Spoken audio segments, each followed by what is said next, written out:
am writing this under an appreciable mental strain, since by tonight I shall be no more.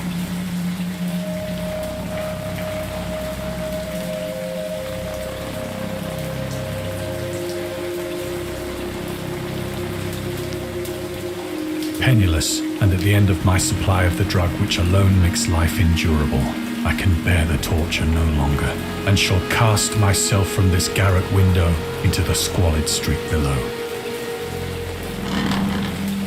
Do not think from my slavery to morphine that I am a weakling or a degenerate. When you have read these hastily scrawled pages, you may guess, though never fully realize, why it is that I must have forgetfulness or death.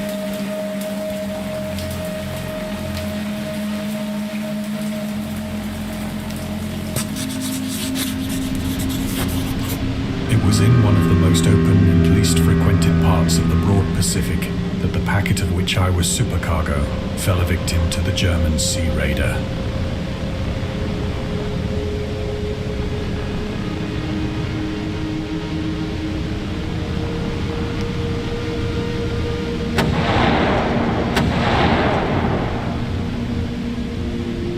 The Great War was then at its very beginning, and the ocean forces of the Hun had not completely sunk to their later degradation.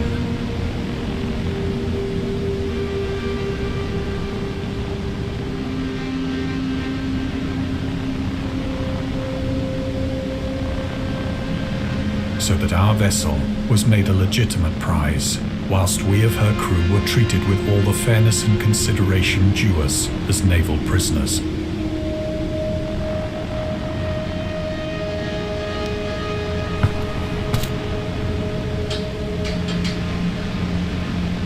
So liberal, indeed, was the discipline of our captors, that 5 days after we were taken, I managed to escape alone in a small boat with water and provisions for a good length of time.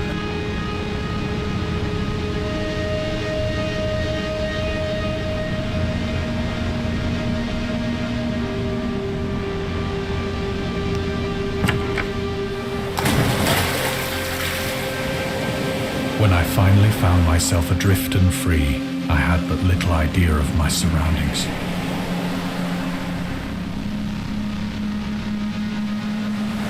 Never a competent navigator, I could only guess vaguely by the sun and stars that I was somewhat south of the equator.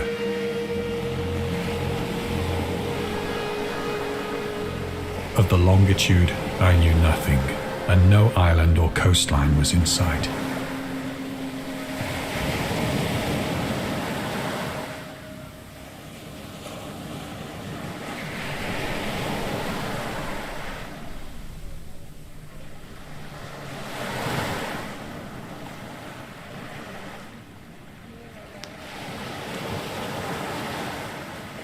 The weather kept fair, and for uncounted days I drifted aimlessly beneath the scorching sun, waiting either for some passing ship or to be cast on the shores of some habitable land.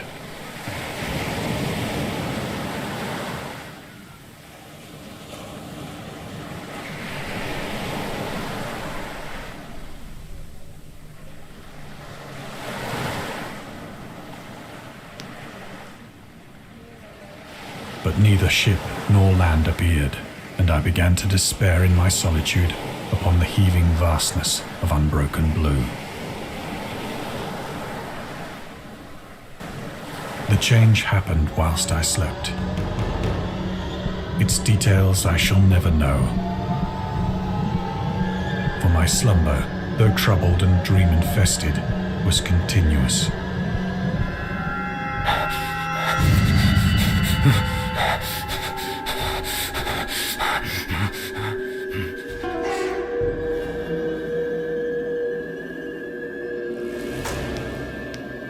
When at last I awoke, it was to discover myself half sucked into a slimy expanse of hellish black mire, which extended about me in monotonous undulations as far as I could see, and in which my boat lay grounded some distance away. Though one might well imagine that my first sensation would be of wonder at so prodigious and unexpected a transformation of scenery, I was in reality more horrified than astonished. For there was in the air and in the rotting soil a sinister quality which chilled me to the very core. The region was putrid with the carcasses of decaying fish and of other less describable things which I saw protruding from the nasty mud of the unending plain. Perhaps I should not hope to convey in mere words the unutterable hideousness that can dwell in absolute silence and barren immensity. There was nothing within hearing and nothing in sight save a vast reach of black slime.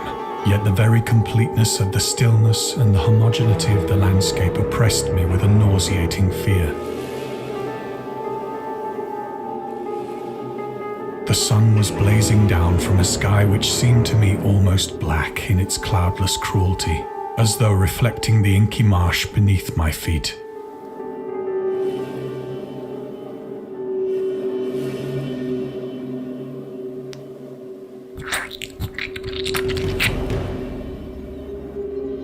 As I crawled into the stranded boat, I realized that only one theory could explain my position.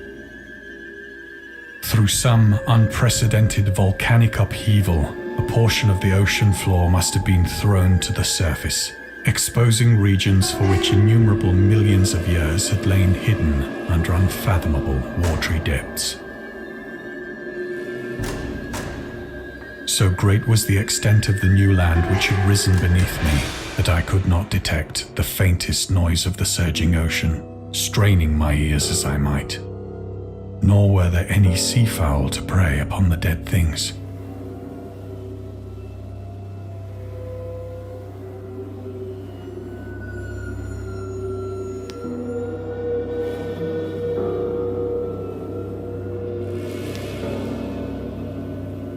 For several hours I sat thinking or brooding in the boat, which lay upon its side and afforded a slight shade as the sun moved across the heavens.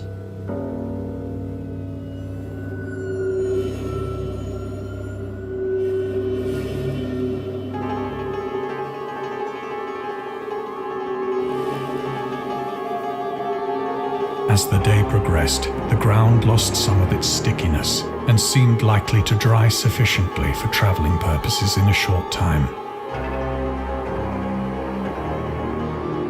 That night I slept but little, and the next day I made for myself a pack containing food and water, preparatory to an overland journey in search of the vanished sea and possible rescue.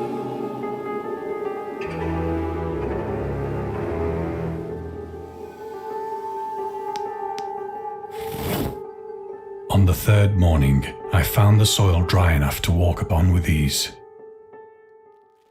The odor of the fish was maddening, but I was too much concerned with graver things to mind so slight an evil, and set out boldly for an unknown goal.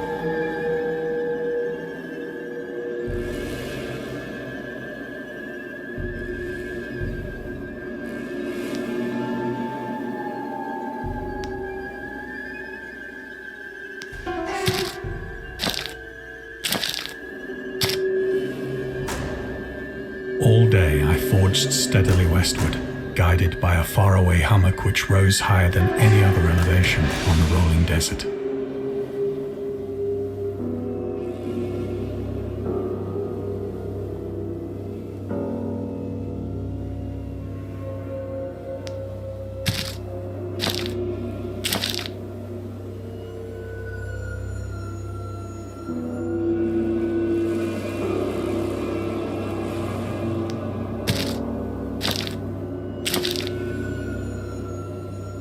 That night, I encamped, and on the following day still travelled toward the hummock, though that object seemed scarcely nearer than when I had first espied it.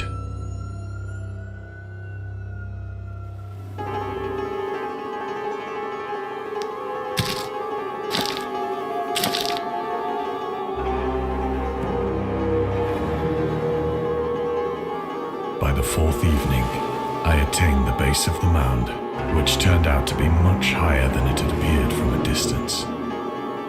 An intervening valley setting it out in sharper relief from the general surface. Too weary to ascend, I I slept in the shadow of the hill.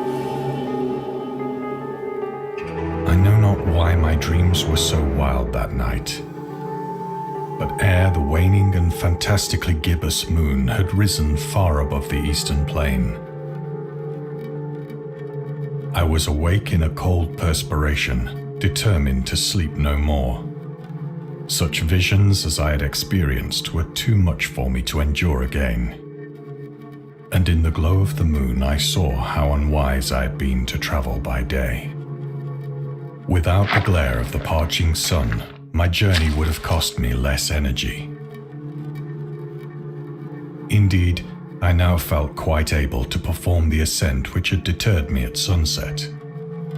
Picking up my pack, I started for the crest of the eminence.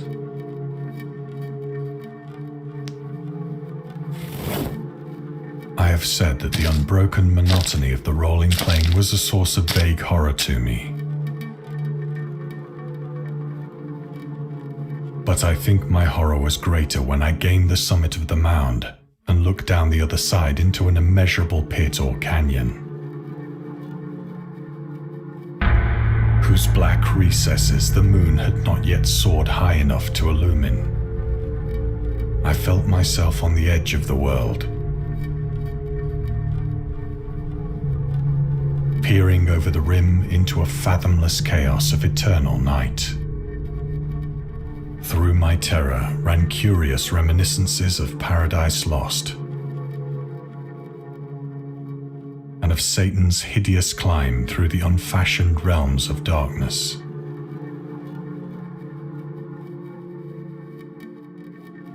As the moon climbed higher in the sky, I began to see that the slopes of the valley were not quite so perpendicular as I had imagined. Ledges and outcroppings of rock afforded fairly easy footholds for a descent, whilst after a drop of only a few hundred feet, the declivity became very gradual.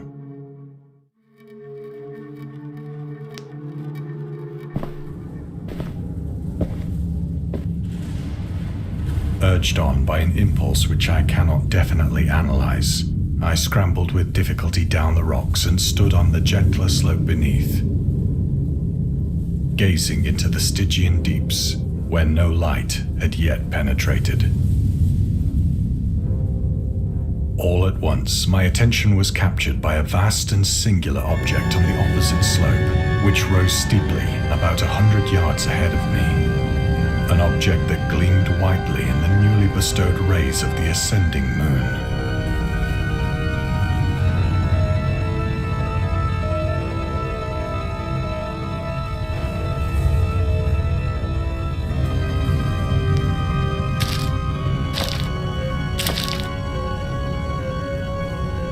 That it was merely a gigantic piece of stone, I soon assured myself.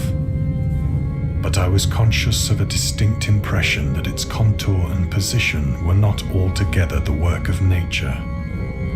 A closer scrutiny filled me with sensations I cannot express.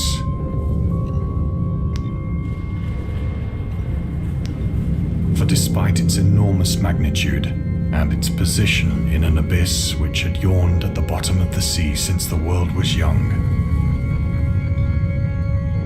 I perceived beyond a doubt that the strange object was a well-shaped monolith, whose massive bulk had known the workmanship and perhaps the worship of living and thinking creatures. Dazed and frightened, yet not without a certain thrill of the scientist's or archaeologist's delight, I examined my surroundings more closely.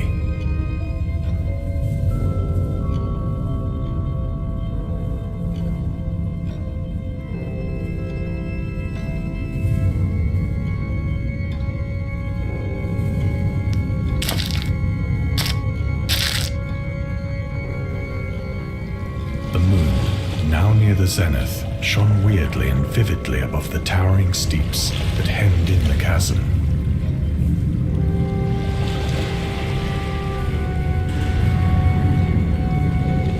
Revealed the fact that a far-flung body of water flowed at the bottom, winding out of sight in both directions and almost lapping my feet as I stood on the slope.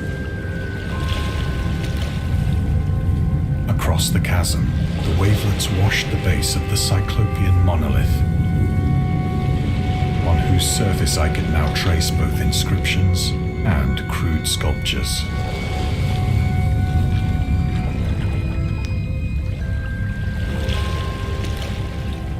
The writing was in a system of hieroglyphics unknown to me and unlike anything I'd ever seen in books, consisting for the most part of conventionalized aquatic symbols such as fishes, eels, octopi, crustaceans, mollusks, whales, and the like.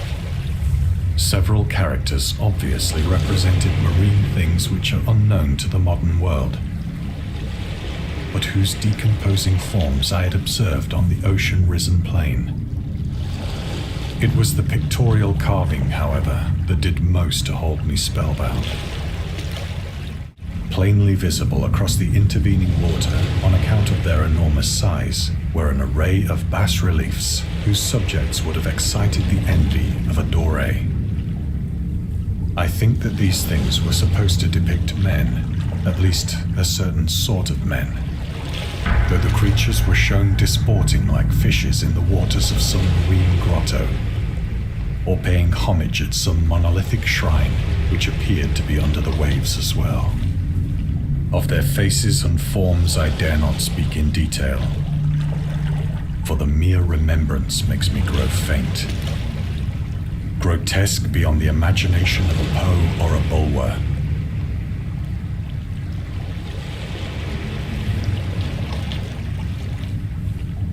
They were damnably human in general outline, despite webbed hands and feet, shockingly wide and flabby lips.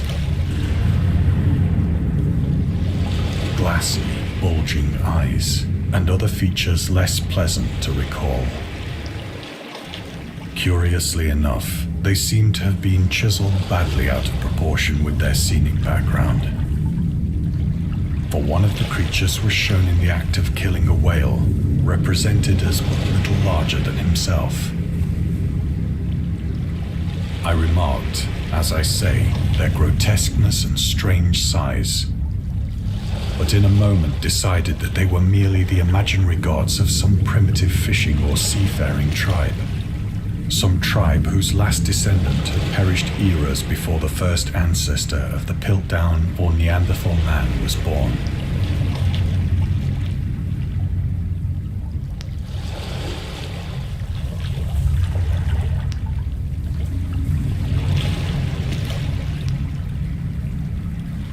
Awestruck at this unexpected glimpse into a past beyond the conception of the most daring anthropologist, I stood musing whilst the moon cast queer reflections on the silent channel before me. Then, suddenly, I saw it. With only a slight churning to mark its rise to the surface, the thing slid into view above the dark waters. Like and loathsome, it darted like a stupendous monster of nightmares to the monolith, about which it flung its gigantic scaly arms, the while it bowed its hideous head and gave vent to certain measured sounds.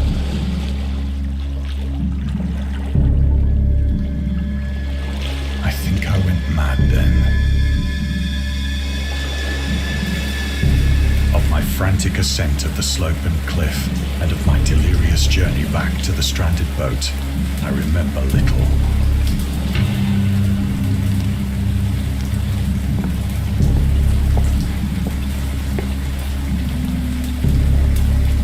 I believe I sang a great deal, and laughed oddly when I was unable to sing.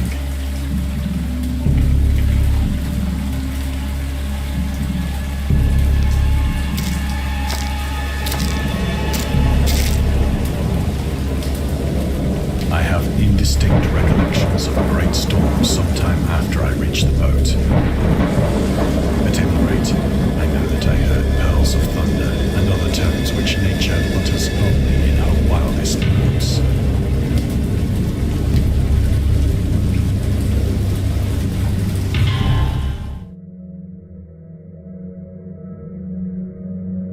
When I came out of the shadows, I was in a San Francisco hospital.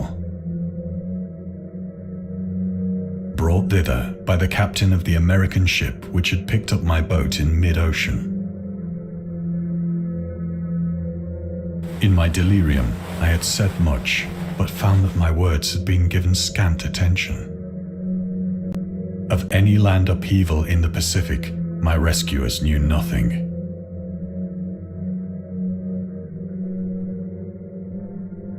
Nor did I deem it necessary to insist upon a thing which I knew they could not believe.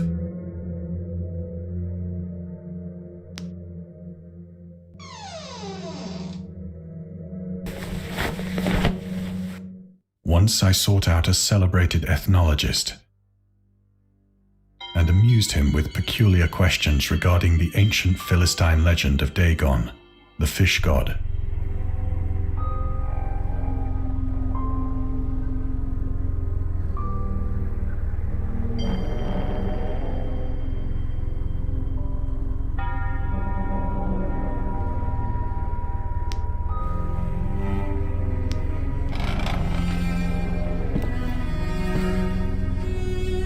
But soon perceiving that he was hopelessly conventional, I did not press my inquiries.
It is at night, especially when the moon is gibbous and waning, that I see the thing.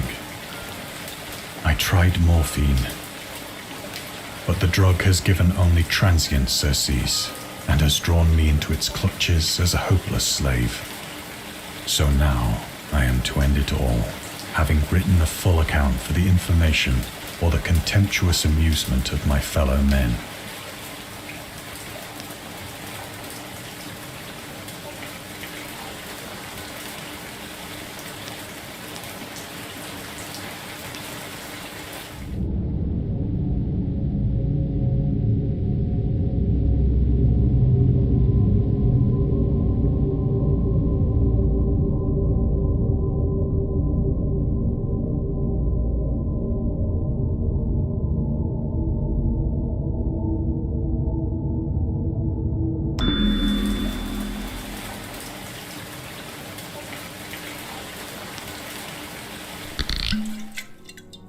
Often, I ask myself if it could not all have been a pure phantasm.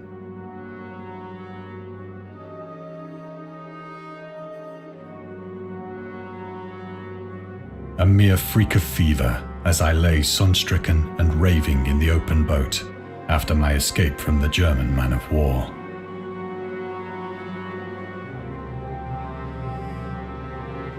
This I ask myself, but ever does there come before me a hideously vivid vision in reply. I cannot think of the deep sea without shuddering at the nameless things that may at this very moment be crawling and floundering on its slimy bed, worshipping their ancient stone idols and carving their own detestable likenesses on submarine obelisks of water-soaked granite. I dream of a day when they may rise above the billows to drag down into their reeking talons the remnants of puny, more exhausted mankind. Of a day when the land shall sink, and the dark ocean shall ascend amidst universal pandemonium.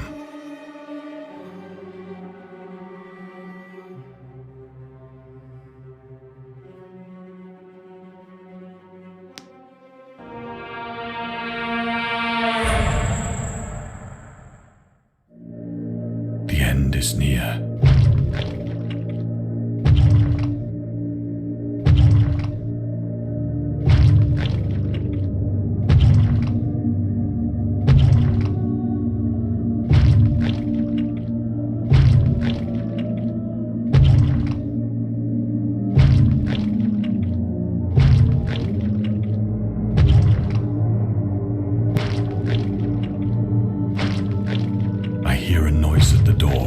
As of some immense slippery body lumbering against it.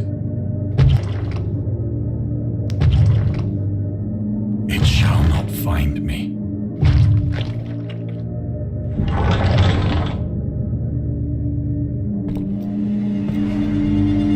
God, that hand!